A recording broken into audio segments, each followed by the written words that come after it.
Nafundisha somo ambalo nimeita siri ya maombi ili kwa ajili ya utawala.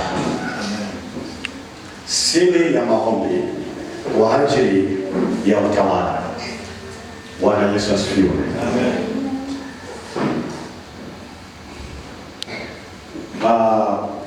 Unakumbuka na unaelewa kabisa ya kwamba mwaka huu ni mwaka wa utawala. Amen. Mwanzo sura ya kwanza mstari wa 26, maandiko yanasema Mungu akasema, na tumfanye mtu kwa mfano wetu, kwa sura yetu, wakatawale. Na tumfanye mtu kwa mfano wetu, kwa sura yetu, wakatawale. Idea ya Mungu au wazo la Mungu toka Mungu alipokuwa anamuumba mwanadamu, wazo la Mungu alilokuwa nalo ni kumuumba mtawala. Ndio maana alipoanza mpango wa kuumba wewe na mimi, jambo alilolisema kwenye ule mstari wa 26 ya Mwanzo wa kwanza, inasema na tumuumbe mtu na tumfanye mtu kwa mfano wetu, kwa sura yetu. Akafanya nini? Akatawale. Kwa hiyo jambo la kwanza ambalo tunaona katika maandiko ya kwamba Mungu alimuumba mwanadamu, Mungu alikuumba wewe na mimi, ndani yake kukiwa wazo la mtawala. Alipokuwa akiumba mwanadamu, alikuwa haumbi tu mwanadamu, bali alikuwa anaumba mwanadamu ambaye ni mtawala. Ndio maana anasema na tumfanye mtu kwa mfano wetu, kwa sura yetu, akatawale. Yani awe kama, yani huyu mwanadamu hawe kama tulivyo. Amen. Unamsikiliza anachosema? Huyu mwanadamu awe kama tulivyo. Kwa hiyo na unapoendelea kusoma maandiko yanasema Mungu akamuumba mwanadamu na akasema akatawale. Akatawale nini? Akaanza kuorodhesha hapo, akatawale vitu vitambavyo vya majini, yani kwa maana nyingine akautawale ulimwengu. Amen. Rasilimali za ulimwengu. Amen. Unasikiza anachosema? Akatawale rasilimali za ulimwengu. Amen. Na mara ya kwanza nilipokuja niliwaelekeza, niliofundisha kwa sura hiyo, kwa namna hiyo. Lakini baada ya kuweka msingi, nataka nifundishe siri ya maombi ili kwa ajili ya utawala. Amen. Tunaenda sawa sawa? Amen. Ukikumbuka kwamba wazo la Mungu ya kumuumba wewe na mimi ni kwamba ili apate utawala. Amen. Tunaenda sawa sawa? Apate nini? Utawala. Sema mafuta ya utawala. Yamiminika kichwani pako katika jina la Yesu.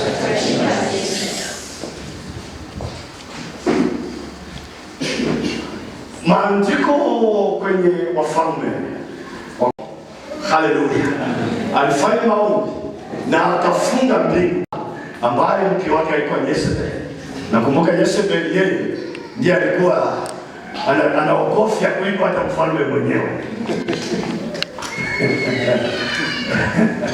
Haleluya. Kwa hiyo akaanza kutafuta kichwa cha Elia. Huyu lazima auawe. Ameleta mafurugu. Lakini kumbuka yale maombi, Elia alikuwa na hukumu miungu iliyokuwa na mtio mmoja. Tunaenda sawa sawa? Amen.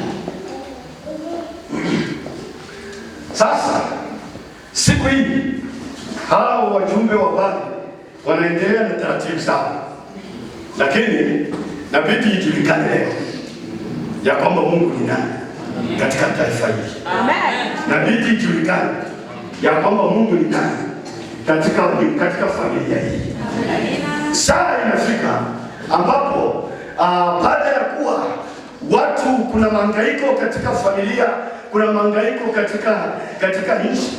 Saa inafika ambapo nabidi Mungu ajulikane wa kweli. Nasikiza anachosema. Nabidi Mungu wa kweli ajulikane. Kwa hiyo Elia alikuwa ni mtu wa maombi. Unaelewa sasa? Alikuwa ni mtu wa maombi. Yani sifa ya Elia ni mtu wa maombi. Amen. Kwa hiyo siku sasa hii imejitokeza. Wajumbe wa Baali wamekusanyika. Walikuwa wangapi? 450. Tunaenda sasa. Walikuwa 450. Na nabii wa Bwana alikuwa peke yake. Amen. Sema amen. Na nabii wa Bwana alikuwa peke yake, naye akajitokeza. Akasema, akatoa changamoto kwao. Kama huyo Baali mnaomba ni Mungu wa kweli, leo najulikana. Amen. Tutatengeneza madhabahu hapa. Tutajua madhabahu.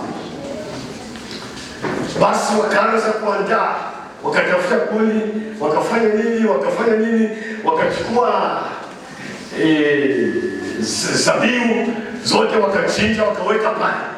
Wakaanza wale manabii wa Baali kwanza kuomba na kutabiri, Baali tusikie, Baali tusikie, na ijulikane leo ya kwamba wewe ndiye Mungu. Haleluya. Wakaomba na hivyo kwa desturi yao, mpaka wanachukua na visu wanajikatakata, damu inatiririka kwenye miili yao. Wanaomba Baali wao awasikie. Sema amen. Walipofanya haya maombi sasa sana saa 9 Elia akasema, ndugu zangu, zidisheni maombi, inawezekana Mungu wenu amesafiri. Inawezekana Mungu wenu amefanya nini? Amesafiri. Au labda amepitiwa na usingizi kidogo. Haleluya. Kwa hiyo wakaendelea.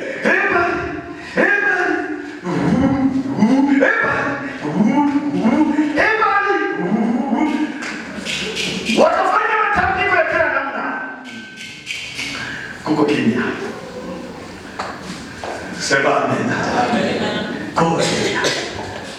Sasa akasema imetosha. Elia akawafuata akasema, nimefanya nini? Imetosha. Mungu wenu atakuwa amelala usingizi mzito.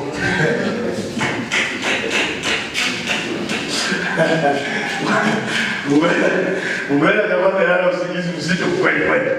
Lakini nataka niwaonyeshe kwamba mimi ninaye Mungu asiyelala usingizi wowote. Ninaye Mungu asiyesinzia hata kidogo. Ninapoomba yeye anasikia. Asinzii Mungu wa Israeli. Kama Mungu wenu anasinzia, leo nataka ujulikane. Yupo Mungu wa Israeli asiyesinzia. Yupo Mungu wa Israeli asiyelala usingizi. Haleluya. Kwa hiyo akajitokeza. Akaangalia naye akatengeneza. Bwana Yesu asifiwe sana. Alipotengeneza akasema haitoshi. Hebu chimbeni na mifereji. Chimbeni na mifereji, mzungushe hii madhabahu. Mchukue na mapito maili huko, mlete hapa. Mwake maji moto yajae. Na hizi kuni zote zilowane na maji. Wamama mnaelewa. Unapowasha moto na maana zile kuni ni vichi. Lazima. Haleluya. Lakini akasema, fanyeni. wa pale wakaanza, inawezekana wakaanza kumwambia, yaani wewe unajidai sana, unajidai sana, yaani tujaza matripa ya kama ni hicho kitu kipo. Anasema subirieni, mtajua ya kwamba yuko Mungu wa Israeli. Amen. Haleluya. Basi wakajaza mapipa, wakatengeneza mifereji mle, wakamwaga, wakafanya kila namna. Maandiko yanasema sasa ndio akawaambia asimameni hapa. Halafu akaanza kuomba, Mungu ninayekutumikia wewe ni Mungu. Leo na ijulikane kama bakaya. Leo na ijulikane ya kwamba wewe ni Mungu. Sema amen. Na ijulikane ya kwamba wewe ni Mungu. Akafanya maombi, wale manabii wanaangalia tu hivi, macho wametoboa, wanaangalia hivi, anajitai sana wewe, tutai. Alipomaliza kuomba yale maombi, ile madhabahu moto uliteremka na yale maji yote yaliungua kama kuni. Haleluya. Maji yote yaliungua kama nini? Kama kuni. Manabii wakaanza kutazama. Hii kweli. Anasema tuliweka agano hapo. Tuliweka agano hapo. Atakayejibu ndiye atakuwa Mungu. Amen. Sema amen. Amen. Sema amen. Amen. 450 inabidi wakamatwe, wauawe na mamlaka ya Mungu wetu, na mamlaka ya Mungu wa miungu yakajulikana katika ile taifa la Israeli. Nakumbuka hawa walitawala kabisa, walifuruka kila mifumo, kila kitu, lakini saa ilifika ambapo ijulikana yeye ni God. Yeye ni Mungu. Nasema yeye ni Mungu. Amen.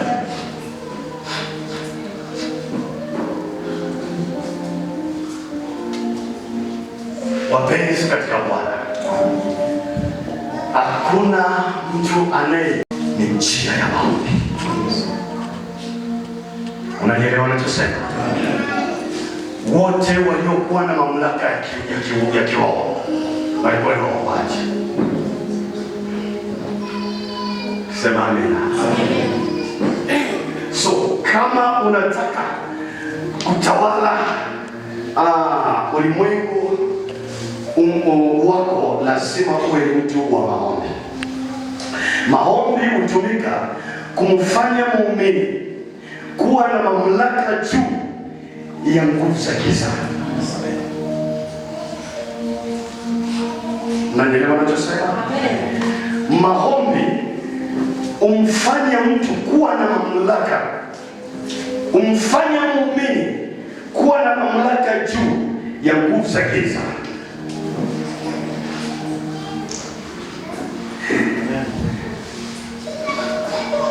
Na kwa sababu hiyo, lazima kama unataka kuwa na nguvu ya kiutawala, lazima uwe mtu wa maombi. Haleluya. Na wewe niwaambie vitu viwili, mambo manne nitakuwa namaliza. Sema amen.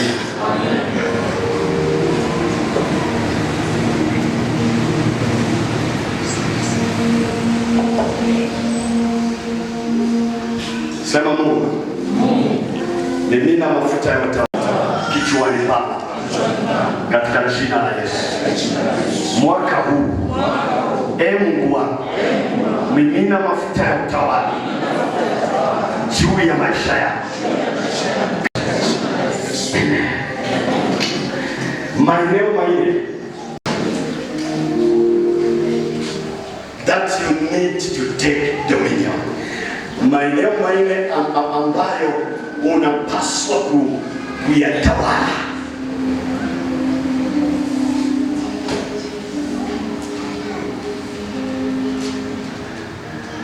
Hayo maeneo manne lazima uyaelewe, kwa sababu shetani mwenyewe anatafuta hayo maeneo manne kuyatawala. Kwa hiyo kama shetani anatafuta hayo maeneo kuyatawala, ina maana lazima kuna vita vya kiroho hapo. Amen. Ili uweze kuyatawala hayo mambo manne ambayo kwenye maeneo manne ninazungumza. Namba moja. Haleluya. Amen.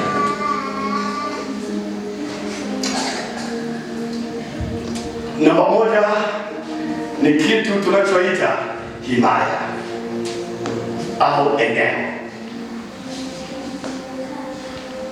Territory au eneo. Kumbuka,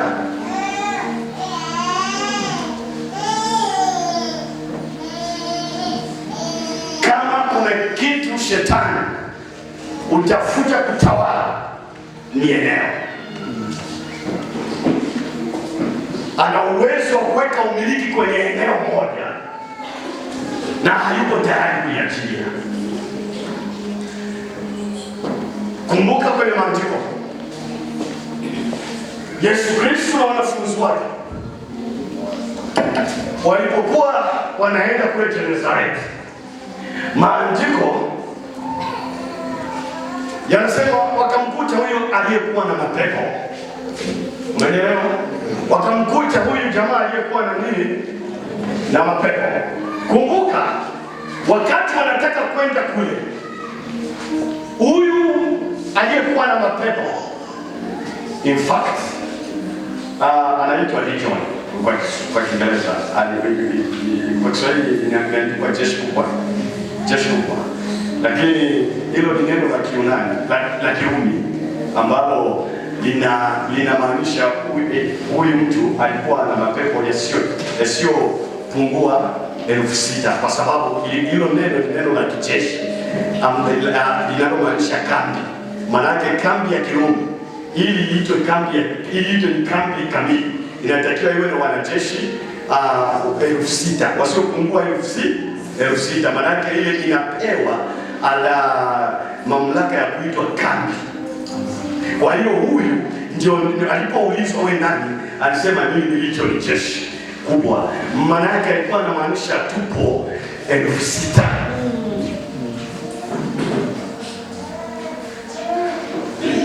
Unanisikiza anachosema? Kwa hiyo lile eneo lote maanake lilikuwa limemilikiwa na mapepo 6,000. Haleluya. Amen. Kwa hiyo alipofika Yesu Kristo pale, in fact kabla hajafika Yesu kwenye ile eneo, wako kwenye mtumu wanaenda kwenda kwenye ile eneo, yale mapepo yakajua hapa tunafanyia. Kuna watu wanataka kufanyia eneo letu. Kilichofanyika nini? Yale mapepo yalianza kurusha makombora. Kurusha nini? Makombora. Rusha kombora, yaani upepo mkali ukainuka pale.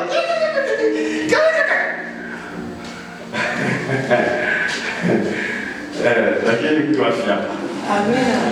Sema amina. Amina. Haijalishi makombora mangapi yamerusha juu ya maisha yako, lakini mtu afya.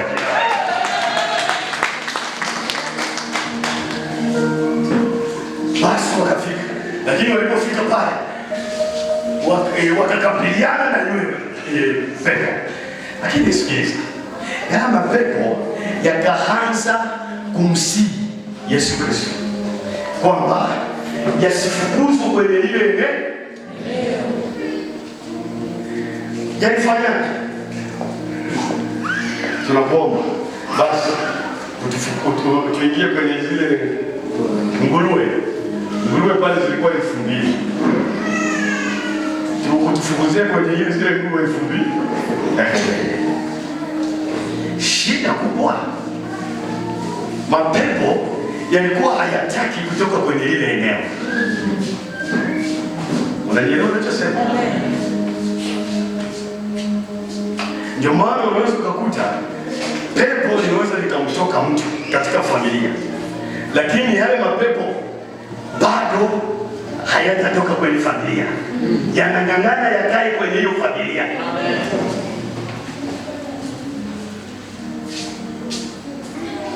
Nasikiza ninachosema? Amen. Kwa hiyo yakazumia pale. Sasa mtu wa Mungu, yapo maeneo ambao unahitaji uyaendee. Yapo maeneo ambao unahitaji uyamiliki. Yapo mataifa ambao unahitaji uyaendee.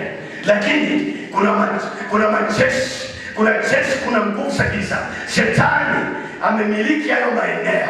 Kumbuka hata wana wa Israeli walipotaka, Mungu alipoambia kwamba nimewapa Kanaani, ile eneo la Kanaani lilikuwa limetaliwa na Wafilisti wa Amori. Yani sura ya jeshi la mapepo.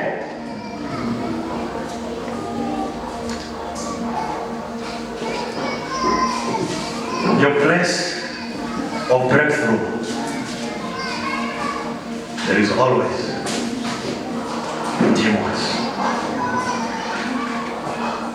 Eneo kwa sababu unajua kuna maeneo ambayo Bwana amekupatia. Maeneo tuseme hayo maeneo, mpaka uwezi kufanikiwa kwenye hayo maeneo lazima ufanye vita. Amen. Kuna maeneo ambayo yamemilikiwa na nguvu za giza. For example, maeneo kama sokoni, markets, ni maeneo ambayo ukienda kichwa hauwezi kufanya chochote, kwa sababu wapo watu, yani kuna nguvu za giza ambazo zimemiliki yale maeneo.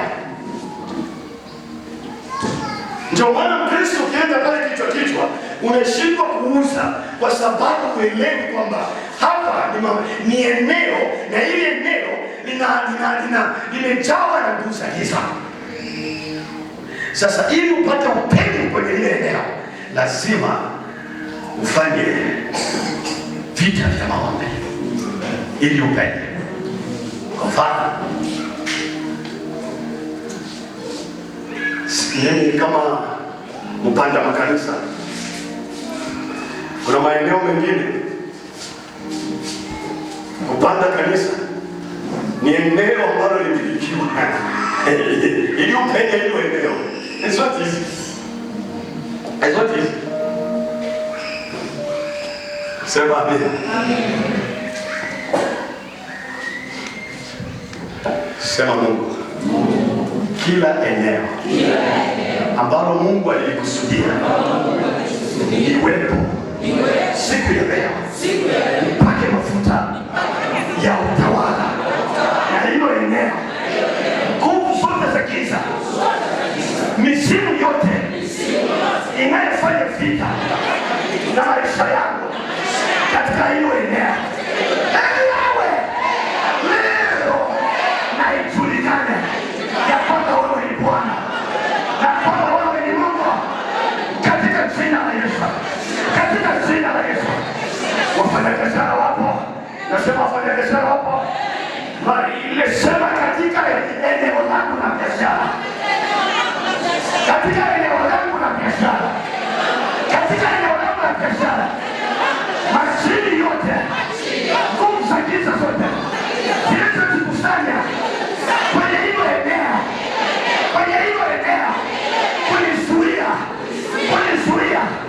leo na ijulikane, Mungu wa Israeli, na ijulikane ya kwamba wewe ni Mungu, ya kwamba ile eneo umenipa Bwana.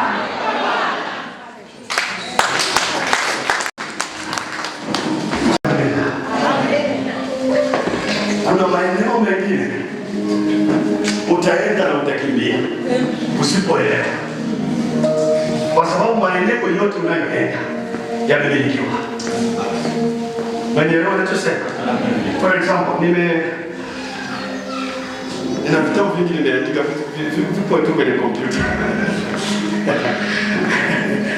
Haleluya. Hicho ninachofundisha kinaandika kitabu. For example, kwa mfano wa masoko. Hakuna soko. Hakuna soko. Wewe uanze tu biashara yako vile vile, unaingia hapo. Unaanza kuuza sijui mahindi yako, sijui sungwe zako, sijui nini.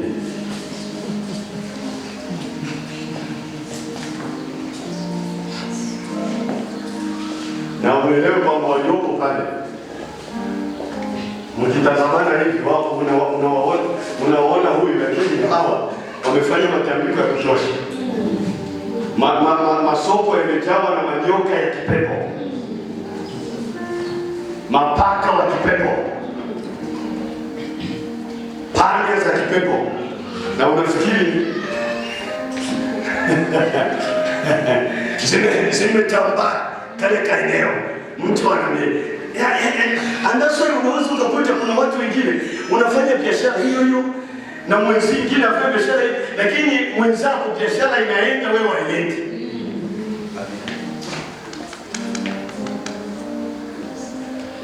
Sio, unanielewa?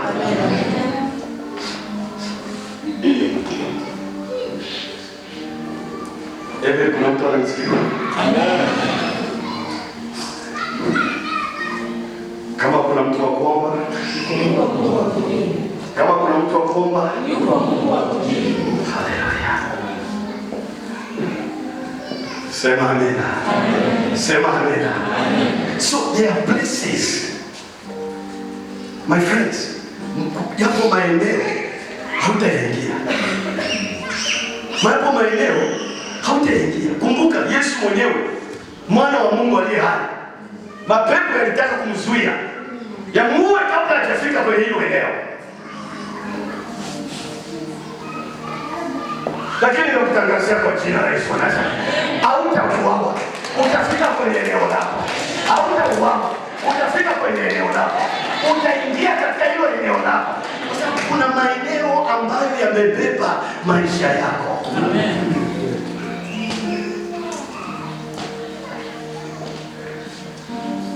Sema amina. Unaweza ukawa na ndoto nyingi, nimeona Mungu amenifungulia mataifa, lakini yasifunguke. Lakini yasifunguke. Kwa sababu hayo maeneo unahitaji kufanya kazi ya ziada ili uweze kuingia kwenye hilo eneo.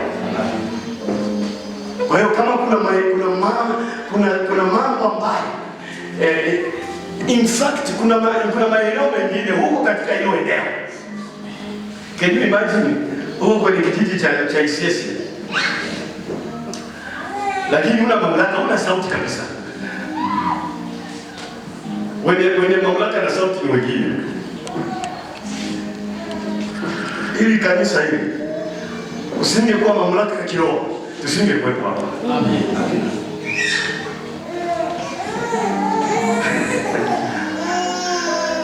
Haleluya. Tusingekuwepo.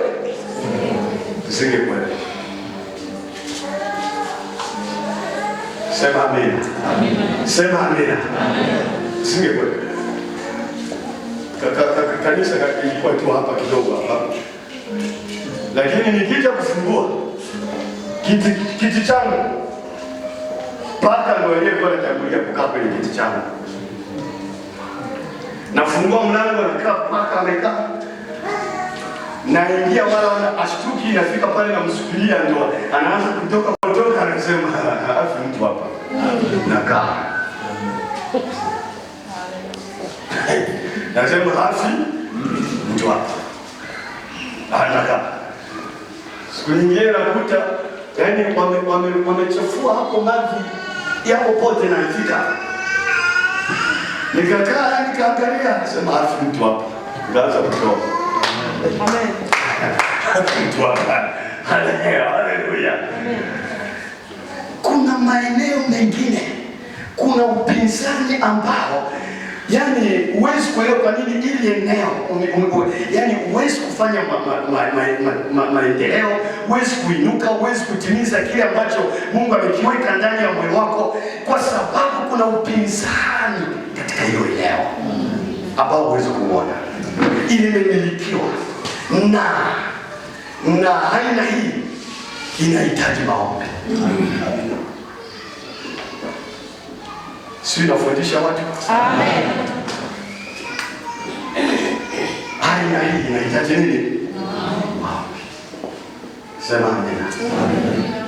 There are places ambao Mungu amekuandalia kufika. Hautayafika until uelewe nafasi ya maombi. Ni maombi ambayo yanakupa nguvu ya kutawala katika eneo. Ni maombi ambayo yanakupa nafasi ya kiutawala kwenye mtaa. Sema amina.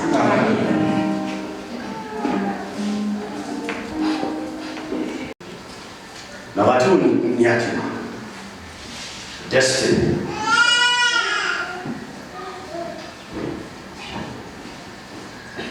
Unaposoma maandiko kwenye kitabu cha Mwanzo 28 unakumbuka habari ya mzee Yakobo. Wangapi wanakumbuka Yakobo?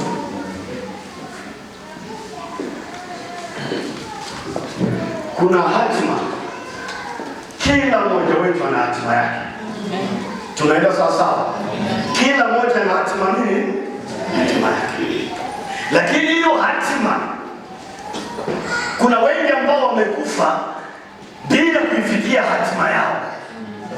Kwa sababu hiyo hatima yako, ili uweze kuifikia, lazima uwe na mafuta ya kiutawala kupambana na nguvu zote za giza zinazofanya upinzani wewe usifike kwenye hatima yako.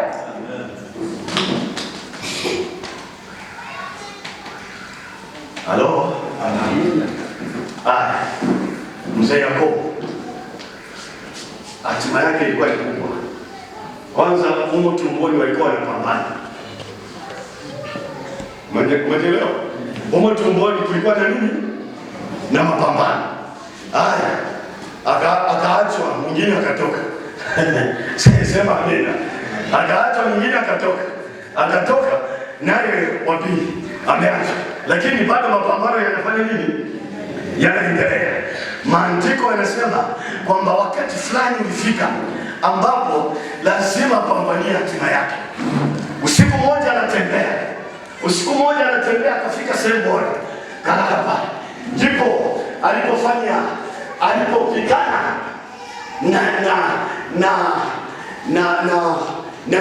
na Mungu.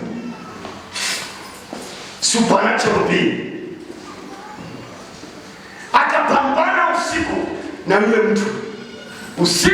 Usiku akapambana. Yule akasema sikuachi mpaka ufanye nini? Mpaka ufanye nini? Mpaka unibariki. Walipambana, akapambana. Yule akamgusa kwenye hipo, kwenye mguu wa panya, akamfyatua nyonga, akamfyatua nyonga yake, lakini ameshikilia uwendi mpaka kufanya nini? Mpaka unibariki. Anachopambana, elewa, mimi sio wa pili, mimi ni wa kwanza. Sema amina. Kuna mahali wakapambana, akampiga huko, akaanza kuchechemea. Kuifikia hatima nyingine. Kuna alama fulani zitaonyesha kweli wamepambana.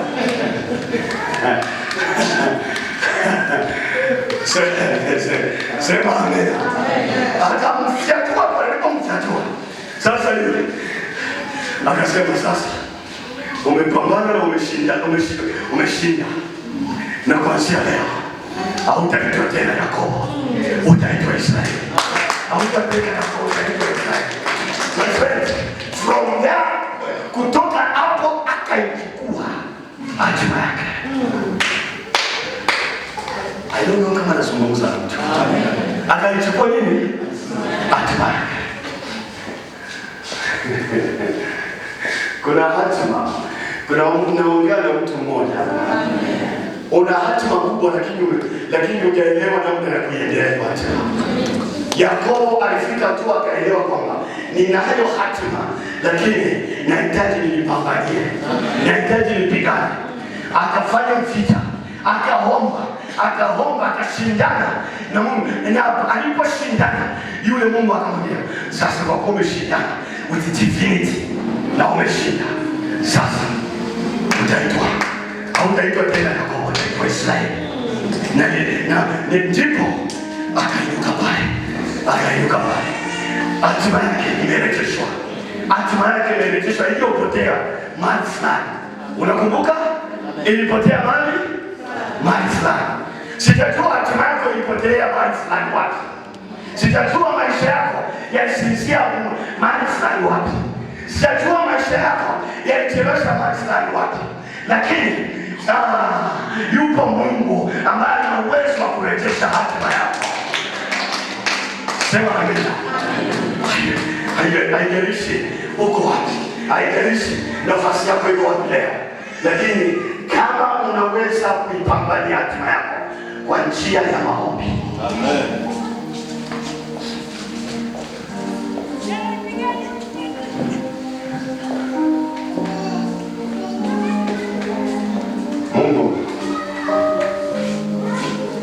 Mungu anasema nami kwa mtu mmoja. Nasikia sauti ya Mungu inasema, umepambana kwa mwili wako kwa muda mrefu. Nasikia sauti ya Mungu inasema, umepambana kwa mwili wako kwa muda mrefu. Umepambana kwa mwili kwa muda mrefu. Si kwa nguvu wala si kwa uwezo, bali kwa Roho wangu, asema Bwana. Nigeukie na unitazame, nami nitakushika kwa mkono na kukupeleka kwenye mahali ambapo nilikukusudia kwa ajili ya maisha yako, asema Bwana.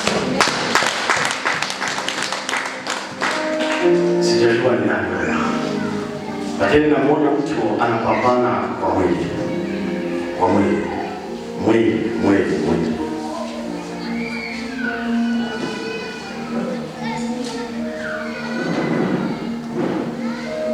Jesus.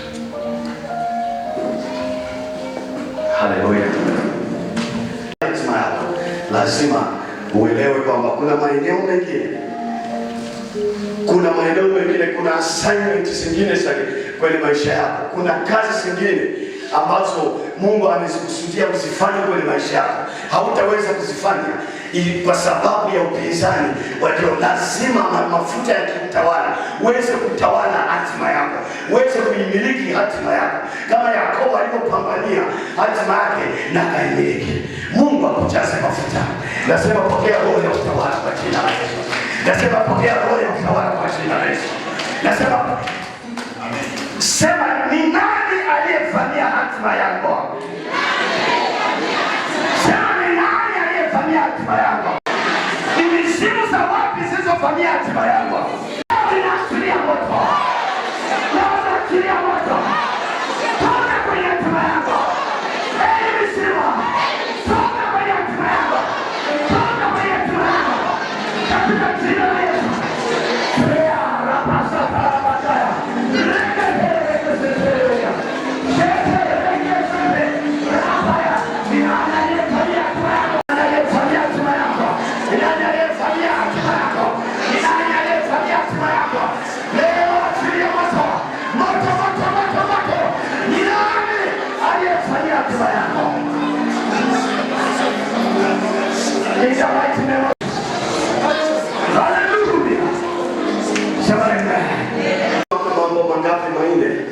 Lakini nishie na mwisho. Hilo la nini nitakuja siku nyingine sababu ya muda. Sema amen. Eneo lingine ambalo unahitaji kulimiliki. Mafuta ya kiutawala yateremke hapa, ni kwenye eneo la familia. Sema familia. Familia. Unaposoma maandiko kama kwa mfano Waamuzi sura ya 6 mstari wa 25, unakumbuka mtu mmoja aitwaye kwa jina la Gideon. Unamkumbuka? Mtu mmoja aitwaye Gideon. Ile familia ilikuwa dhaifu, na sio kwamba ilikuwa dhaifu kimakusudi, hapana. Haleluya! Lakini maandiko yanasema hata Mungu alipomtokea Gideon akamwambia, ewe mwanaume mwenye nguvu. Sasa sisi familia yetu ni ya mwisho,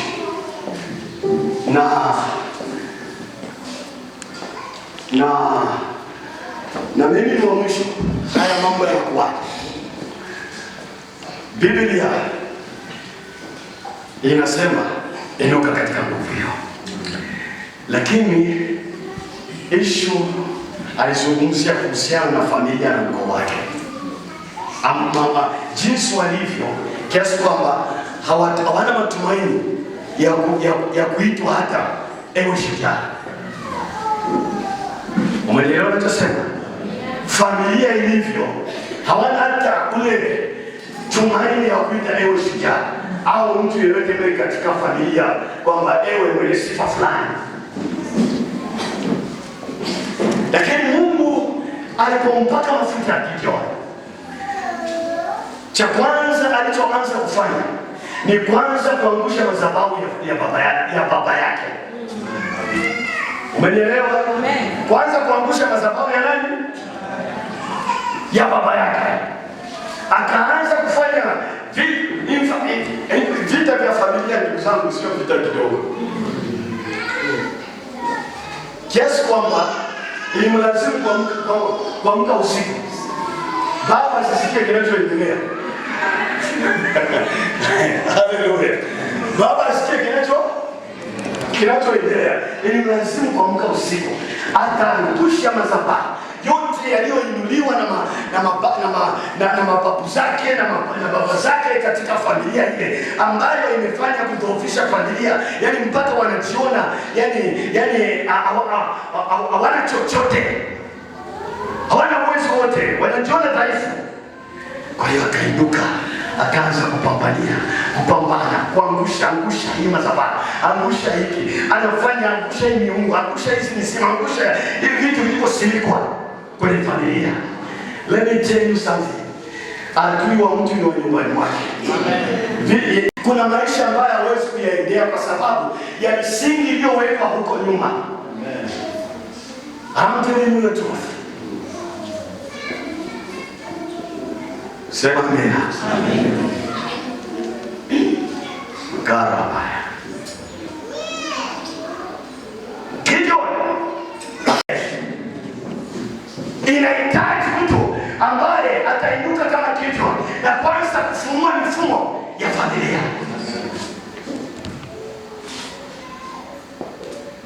Si unasikia ninachosema? Amen.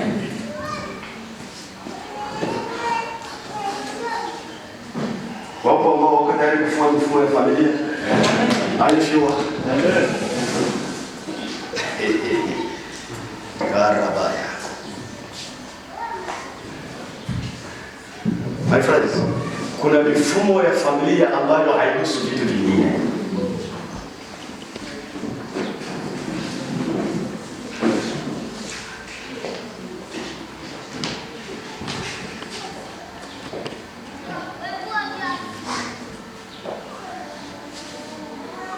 Familia inaweza ikawa iko hivyo, lakini ukitazama familia nzima,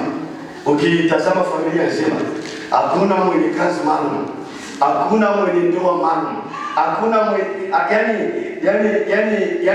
yani ni vita unakimbilia huko, yani hakuna vitu vinavyoeleweka katika familia. Ndio maana kama utaenda kutoka hapo, lazima uelewe mamlaka ya kiutawala kufumua mifumo iliyosukwa kabla miaka na miaka iliyopita, kabla hata wewe hujazaliwa. Umeelewa unachosema?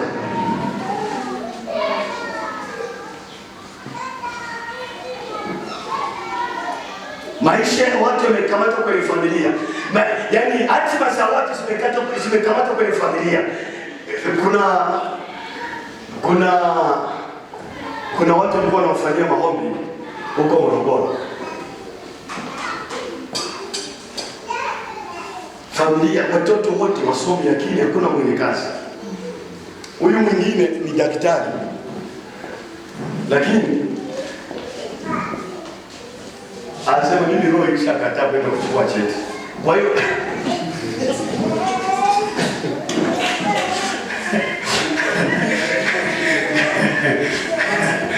yaani ni daktari kabisa, amesoma kwa Abu Ghanda, huko Ghanda. Mtu wa Mungu, hichi tunachofundisha ni kile ambacho kimethibitishwa na neno la Bwana. Kuna mifumo mingine ya kifamilia ambayo haihusu maisha fulani. Wao hivyo, lakini bado wamezunguka tu hapo.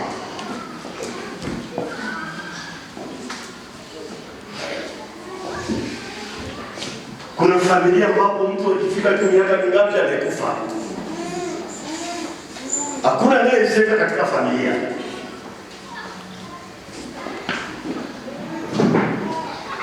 Sasa ili kukabiliana na haya maeneo matatu ambayo kwanza nimetaja, ili kukabiliana na haya maeneo matatu ambayo lazima uelewe kwamba ni maeneo ambayo shetani naye uyatafuta kuyamiliki, lazima uelewe nafasi ya maombi kwa ajili ya kiutawala.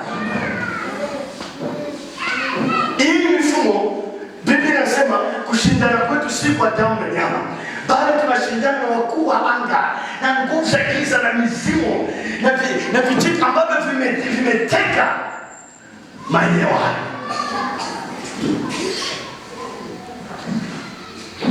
Na tumfanye mtu kwa mfano wetu na kwa sura yetu, wakafanya nini? Wakatawale. Leo ninakuona kwa jina la Yesu, na kuachilia kwa jina la Yesu kwamba roho ya utawala iende na wewe, uwe nguvu ya utawala imilike juu yako, ukatawale maeneo yote ambayo shetani aliyavamia kwa namna yoyote ile. Fanye mtu kwa mfano wetu, kwa sura yetu, akafanya nini?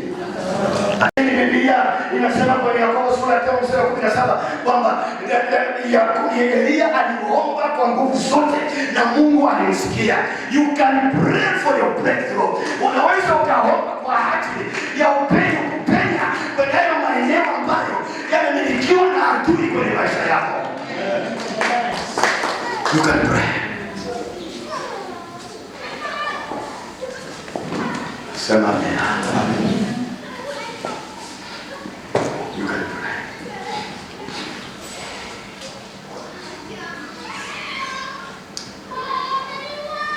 Praise God. Roho ya utawala ikuingie. Roho ya utawala ikuingie. Na Mungu akurejeshe kwenye nafasi yako ya kiutawala. Yeye ndiye aliyesema na tumuumbe Frank, na tumuumbe sijui Maya. Yaani kwa mfano wetu, kwa sura yetu, akatawale. Akafanya nini? Nenda utawale eneo lako. Nenda utawale maisha yako. Nenda utawale hatima yako. Nenda roho ya utawala ikuingie. Jina la Yesu.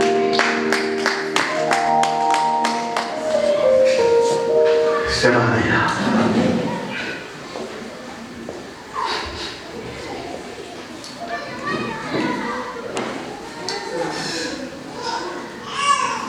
Roho ya utawala kabla ya mwaka huu itakuwa imekuja.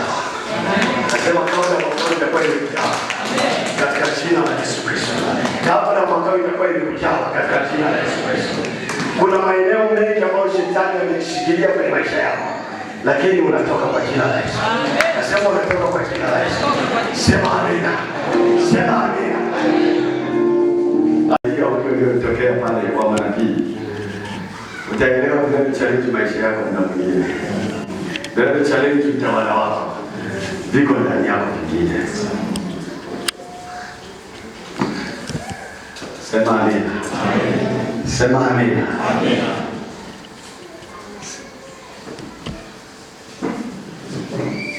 Mwaka huu unatawala.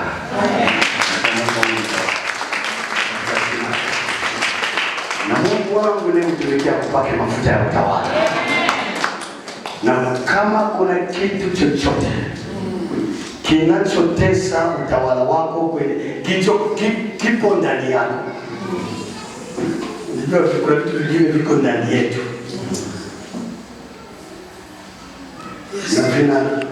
Na vina challenge utawala wako.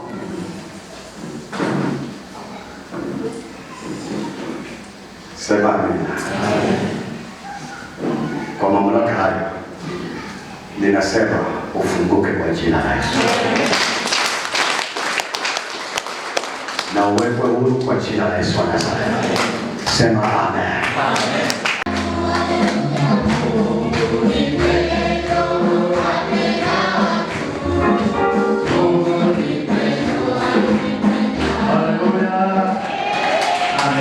Asante Baba kwa nafasi umenipa, na mimi pia mpenzi wangu anawasalimia sana.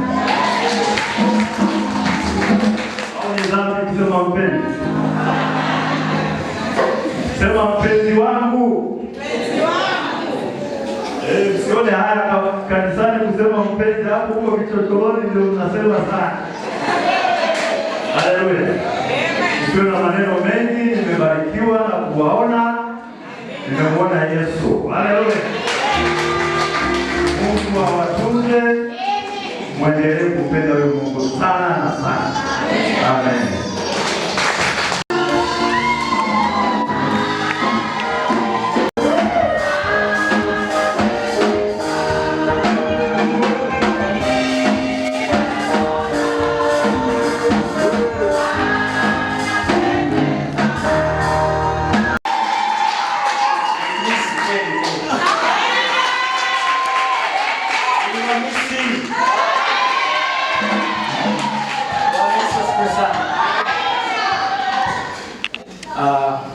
Tunamshukuru Mungu sana kwa sababu Mungu wetu kitu alichofanya pale msalabani Yesu Kristo ni kuachilia roho ya upatanisho.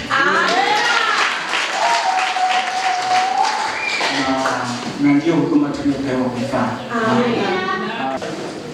Bwana asifiwe sana. Kwa hiyo nimefurahi tena mimi ni hapa. Bwana asifiwe sana. Bado mimi ni mwana DJ Mwai. Inawezekana usinione, lakini huko nilipo bado alama ya hapa ipo.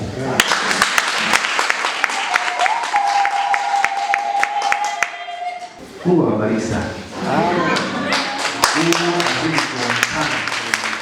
Niwekae vizuri.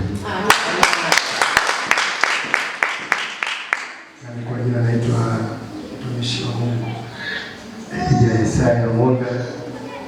Niko pale Kibangu, Bongo.